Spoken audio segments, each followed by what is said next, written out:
Hello दोस्तों, welcome to my YouTube channel. अगर आप इस ड्रामा के पिछले पार्ट को नहीं देखे तो जरूर उसको भी देख लीजिएगा। तो चलिए बिना किसी देरी के वीडियो को स्टार्ट करते हैं। मिस्टर हॉन्ग अपने प्यार का इजहार करते हैं। उसके बाद वो कहते हैं, मुझे पता है कि मेरा तरीका गलत था और मैं वादा करता हूँ कि आगे से मैं ऐसा नहीं करूँगा। मैं बस तुम्हारे सपने को पूरा करने के लिए ये सब किया। लेकिन मिस यू ये सब सुन के बहुत ज्यादा गुस्सा हो जाती है और वो कहती है, मुझे आपकी कंपनी में काम ही नहीं करनी है। और फिर वो गुस्से से वहाँ से चली जाती है और मिस्टर वांग कुछ भी नहीं कह पाता। नेक्स्ट डे मिस्टर वांग और मिस्टर नाम ऑफिशियल बातें कर रहे थे, तभी मिस्टर नाम कहते हैं, कल जो मिस यू ने अपनी रेजिग्नेशन लेटर सबमिट की है उसका क्या करूं? मिस्टर वांग कहते हैं, उसे अभी कुछ दिन के लिए होल्ड पे रखो। इधर मिस यू जॉब के लिए बहुत सारी कंपनियों की डायरेक्टर को कॉल करती है, लेकिन कहीं से भी पॉजिटिव रेस्पॉन्स नहीं आती है, क्योंकि सबके पास ये अफवाह फैली हुई है कि मिस यू हमेशा सबके साथ बदतमीजी करती है। और मिस यू ये सब से बहुत ज्यादा परेशान हो जाती है। इधर मिस्टर वांग एक डॉक्टर के पास जाते हैं। डॉक्टर कहते हैं, आप बहुत परेशान लग रहे हैं, क्या आप ठीक है?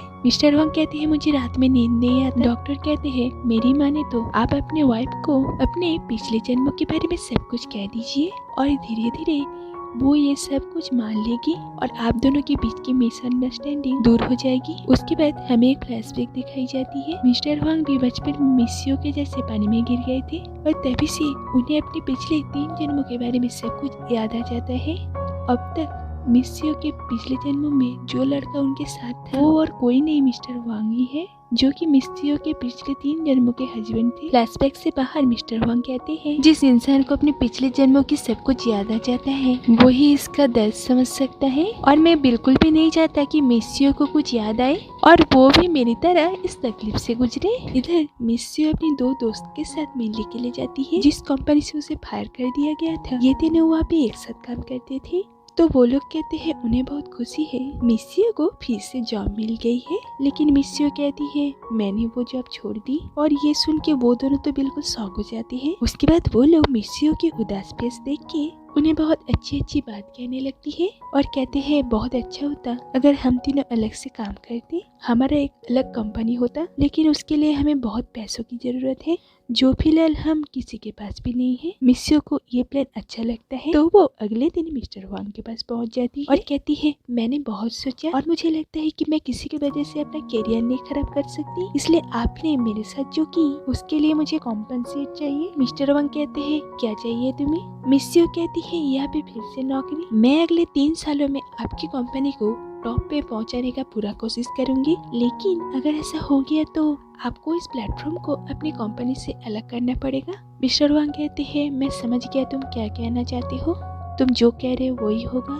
मिस यू कहती है, इसका मतलब ये नहीं कि मैंने आपको माफ किया, मेरा एक बॉयफ्रेंड है, मेरे प्रति आपकी जो फीलिंग्स है उसे आप बीच में मत लाइए। फिर वो वहाँ से पार्क के पास जाती है जहाँ पे पार्क अपना सामान पैक कर रहा था। तभी अभी मिस यू आ जाती है और कहती है, अपने सामान को फिर से अनपैक कर दो क्योंकि हम दोनों फिर से ये जॉब कंटिन्यू करेंगे। और वो अपना सारा प्लान पार्क को बताती है। पार्क कहता है, क्या ये करना ठीक होगा, तुम फिर से एक बार सोच लो। मिस यू कहती है, मैंने सोच लिया और मैंने उसे कहा, मेरा एक बॉयफ्रेंड है, क्या तुम कुछ दिन के लिए मेरा बॉयफ्रेंड बनोगे? और बहुत समझाने के बाद पार्क भी इस सब के लिए राजी हो जाता है। इधर मिनियोंग की बेटी मिनियोंग के साथ वाटर पार्क जाना चाहती है, लेकिन मिनियोंग नहीं जाना चाहती। वो उसे समझा के थक जाती है तो वो उसे एक टॉय स्टोर में भेज देती है।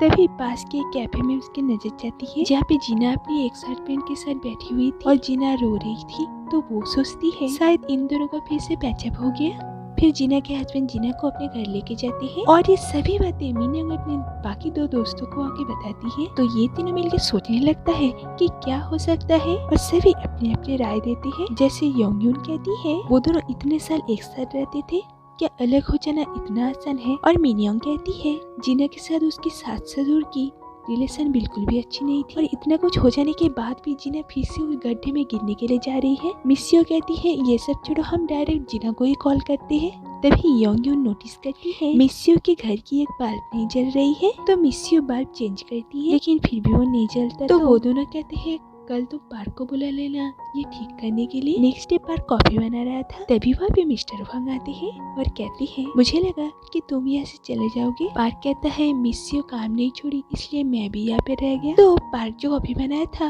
वो मिस्टर वांग पीने लगते हैं। पार्क कहता है ये कॉफी मेरा है। मिस्टर वांग कहते हैं तुम मेरे घर में मेरे कॉफी मेकर से कॉफी बना रहे थे, इसका मतलब ये कॉफी मेरा हुआ। पार्क कहता है ठीक है तुम्हें पीना है तो पी लो, मुझे आज जल्दी सोना है क्योंकि मुझे कल मेरे गर्लफ्रेंड के साथ डेट पे जाना है। फिर पार्क गाना गाते हुए वहाँ से चला जाता है और मिस्टर वांग को कैसा फील हो रहा था ये तो आप समझ ही गए होंगे।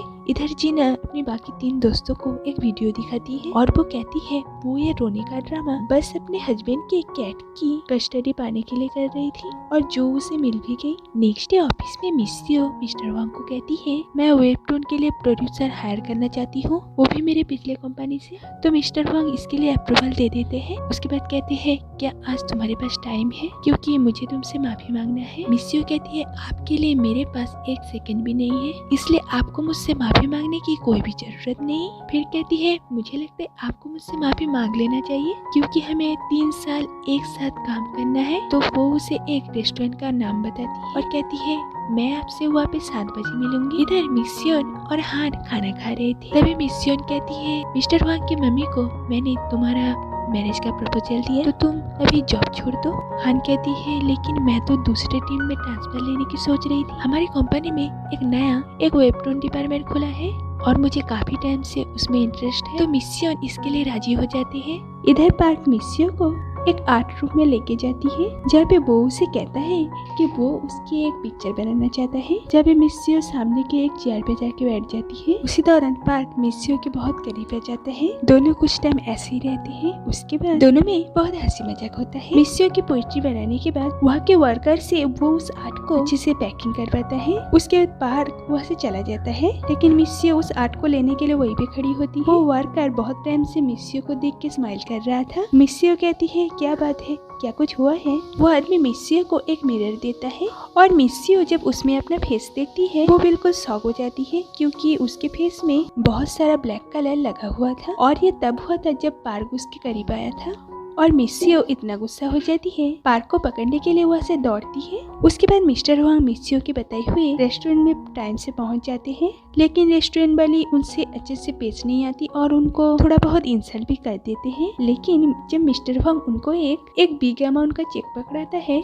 वो लेडी ये देख के बिल्कुल शॉक हो जाती है और मिस्टर वांग से बहुत बार माफी मांगती है अपनी बदतमीजी के लिए और कहती है आपको जितना टाइम यहाँ पे बैठना है बैठ जाइए, मुझे कोई भी प्रॉब्लम नहीं है। इधर मिस्यो और पार्क अपने दोस्तों के साथ डिनर कर रहे थे। मिस्टर वांग मिस्यो को कॉल करके कहता है आप कब तक यहाँ पे आएंगे, मैं बहुत टाइम पहले यहाँ पे पहुँच गया हूँ। मिस्यो कहती है आप थोड़ा सा रुकिए मैं भी वहाँ पे आ रहा हूँ। असल में वहाँ पे जाने का उसका कोई इरादा ही नहीं है, वो बस मिस्टर वांग को परेशान करना चाहती थी। पार्क जब इस बारे में उससे पूछता है कि ये सब करने का क्या जरूरत था, मिस्यो कहती है उसे आज समझ में आ जाएगा कि उसने कितनी बड़ी गलती किया है। डिनर खत्म करने के बाद मिस्यो को पार्क उसके घर तक छोड़ने जाता है तो दोनों को गुड नाइट बोल के वहाँ से जाने लगते हैं। लेकिन पार्क फिर से मिस्यो के सामने आके उसके गाल में किस कर देता है और मिस्यो तो समझ ही नहीं पा रही है कि उसे कैसा रिएक्ट करना चाहिए। उसके बाद वो जब नॉर्मल होता है वो पार्क के बहुत अच्छे से धुलाई करती है और उसे वहाँ से मार मार के भगाता है और ये सब कुछ मिस्यो की मम्मी देख लेती है जो कि शर्म के मारे अपना फेस छुपा लेती है। घर में जाके वो अपने हस्बैंड को ये सब के बारे में कहती है। मिस्यो के पापा भी ये सब सुन के थोड़ा सा शॉक हो जाता है। उसके बाद उन्हें कुछ और सोचता है तो वो कहते हैं कैसा किस था, क्या तुम उसका थोड़ा सा डेमो दे सकते हो। तो मिस्यो के मम्मी उनके गाल पे किस करके कहता है ऐसा था। उसके बाद मिस्यो के पापा भी उनके गाल में किस करके कहता है क्या ऐसा था। मम्मी सोचती है कि इस तरह की किस को रोमांटिक बोला जाए या मजाक बोला जाए और पापा तो रोमांटिक मूड पे। इधर घर में मिस्यो को जब मिस्टर वांग के ख्याल आता है वो पार्क को कॉल करके कहती है कि मिस्टर वांग घर पहुंच गए हैं। पार्क कहता है नहीं तो वो अभी तक घर नहीं आए। तो मिस्यो सोचती है क्या अभी भी वो वहीं पे है और फिर वहाँ के लिए निकल जाते हैं। वहाँ पे पहुँच के वो देखते हैं कि मिस्टर वांग अभी भी वहीं पे खड़ा हुआ है। मिस्यो कहती है आप घर क्यों नहीं चले गए जब आपने देखा कि मैं नहीं आ रही हूँ। मिस्टर वांग कहते हैं तुमने कहा था तुम यहाँ पे आओगे इसलिए तो मैं तुम्हारे लिए इंतजार कर रहा। मिस्यो कहती है आपको क्या लगता है आप ये सब करके मुझे गिल्टी फील करवाना चाहते हैं और फिर वहाँ से जाने लगते हैं। तभी वो सुनते हैं भूख के मारे मिस्टर वांग के पेट से आवाज आ रहा है तो वो मिस्टर वांग को एक कन्वीनियंस स्टोर में खाना खिलाते जाता है। मिस्सियो कहती है मेरी दादी कहती थी अगर पहली नजर में प्यार हो जाए तो वो रिश्ते के लिए सही नहीं है और आप उसका जीता जागता एग्जाम्पल है। मिस्टर वांग पूछते हैं ऐसा क्यों? मिस्सियो कहती है क्योंकि आप उस इंसान से पिछले जन्म की बातें सही करने के लिए मिलते हैं, लेकिन सही करते करते इस जन्म में सब कुछ बिगड़ जाता है। नसीब के वो धागे जो उन दोनों को मिला रहे थे वो पूरी तरह से उलझ जाएंगे। फिर वो अपने टैब में उसे ड्रॉ करके उन्हें दिखाती है।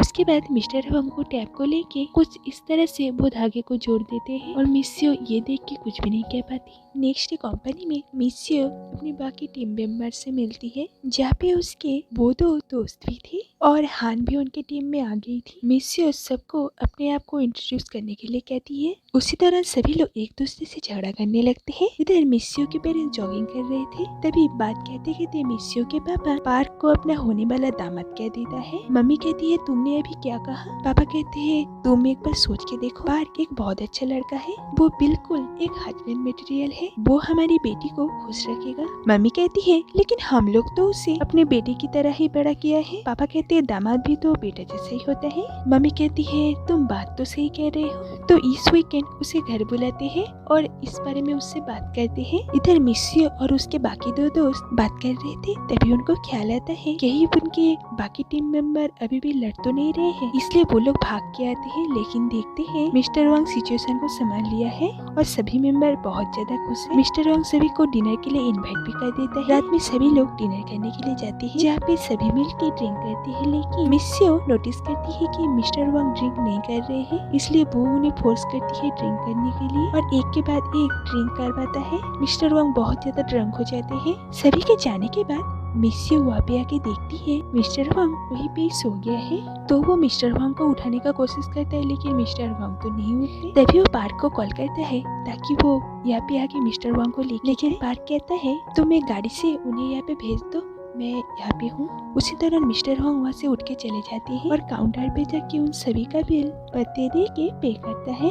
उसके बाद वो दोनों एक साथ एक टैक्सी में घर आ रहे होते हैं। तभी मिस्टर वांग मिस्सियो के कंधे पे सर रख के सो जाता है। मिस्सियो हटाने जाती है, तभी मिस्टर वांग कहते हैं क्या तुम्हें मैं बिल्कुल भी याद नहीं? मिस्सियो तो कुछ भी नहीं समझ पाती। उसके बाद टैक्सी मिस्टर वांग के घर के आगे जाके रुकता है। पार्क देखता है कि दोनों एक दूसरे के कंधे पे सर रख के सो रहा है और ये देख के उसे बिल्कुल भी अच्छा नहीं लगता। उसके बाद वो दोनों मिस्टर वांग को पकड़ के उनके रूम तक ले जाते हैं। मिस्सियो कहती है पार्क इनके कोट खोल दो तो इन्हें थोड़ा सा आराम लगेगा, लेकिन पार्क इस काम को करने से मना कर देता है। तो मिस्सियो को ही उनकी कोट टाई खोलनी पड़ती है और ये देख के पार्क गुस्से से वहाँ से चला जाता है।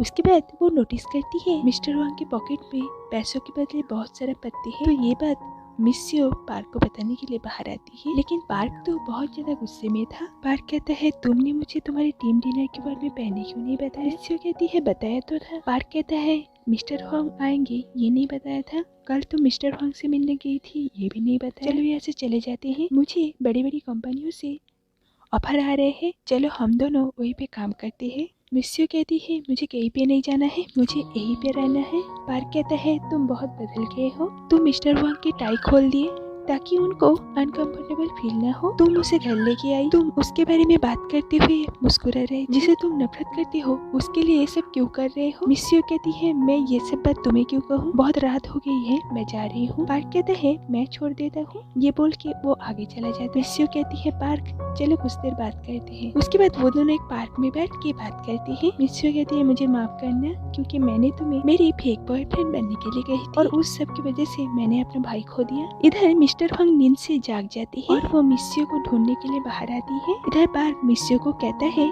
मैं तुमसे एक बात कहना चाहता हूँ कि मैं तुमसे प्यार करता हूँ। और मिस्सियो ये सुन के बहुत ज्यादा शॉक हो जाती है और ये सभी बातें मिस्टर वांग भी सुन लेते हैं। तो यहाँ पे इस एपिसोड का एंड होता है। तो दोस्तों अगर वीडियो थोड़ा सा भी अच्छे लगे तो लाइक और सब्सक्राइब जरूर कीजिएगा। तो मिलते हैं अगले वीडियो में, तब तक के लिए बाय।